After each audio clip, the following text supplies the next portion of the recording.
move on the front side, place one at a time, and then on the back side, just jack both up and just remove. And on the top is just 12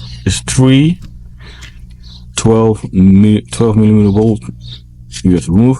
So yeah, so basically I'm start. Oh yeah, this is the coilover I got secondhand.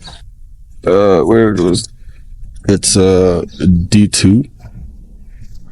They're already like loaded and everything, so probably when I install them, I gotta lay it on the line, get the car aligned. So yeah, so now I'm gonna continue wrenching.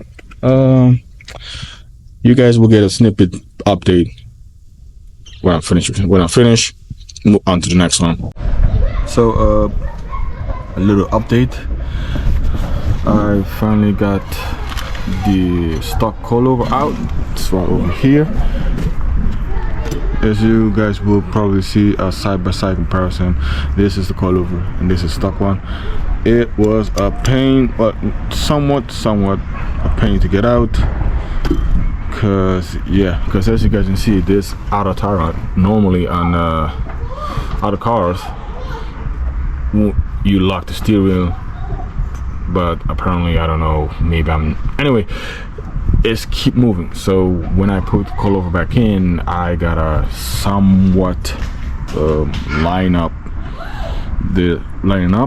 but eventually the rule of thumb is that once you get your install coilovers, you should try to get a line probably as soon as possible.